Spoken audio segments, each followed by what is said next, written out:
Hi friend, আমি হচ্ছি রিনা। তোমরা দেখছো রিনার্স ব্লগ। তো আবারও নতুন একটা ব্লগের সাথে তোমাদের ওয়েলকাম এবং অনেক ভালোবাসা। তো আবারও চলে এসেছি জলেশ্বর মন্দিরে, ভোলানাথের কাছে।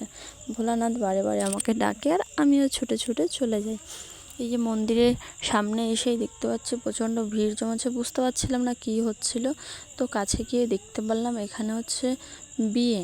তো আমরা এখানে ভগবানের দর্শন ভালো করে করতে পারিনি, ওই জন্য তোমার দাদাভাই আমি মনা এখানে বসে একটু গল্প করছিলাম। আর মনা দেখো কি দুষ্টুমি করছিল পাপার সাথে।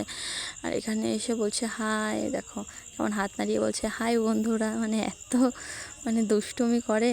আর এই যে এসে পাপার সাথে খালি দুষ্টুমি করছিল, যেখানে যাচ্ছিলো সেখানে যাচ্ছিলো, ফোন নিয়ে ছবি তুলছিল, ভালোবাসছিল, হামি করছিল, এই করে বেড়াচ্ছিল খালি দুজনে মিলে। মেয়েরা যে কেন এত বাবার ভক্ত হয় আমি জানি না, ওর বাবাকে ছাড়া কিচ্ছু বোঝে না।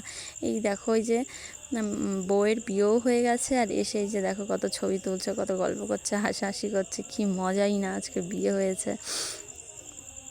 তারপরে এই যে বিয়ে হওয়ার পর এই ভগবানের সামনে এইখানে কোনো লোক না থাকায় এখন একটু খালি হয়েছে, ওই জন্য ভালো করে এসে আমরা একটু প্রণাম করছিলাম। তো সেখান থেকেই বেরিয়ে আমরা চলে গেছিলাম কিছু খাওয়ার জন্য। তো দাদাভাই বললো কী খাবে, বললাম ঘুগনিই খাবো। তো এখানে এসে ঘুগনি নিয়ে নিয়েছি আর এই যে মনা নিয়েছে আইসক্রিম। তো টাটা, বাই বাই, দেখা হচ্ছে আবার নেক্সট কোনো মিনি ভ্লগে।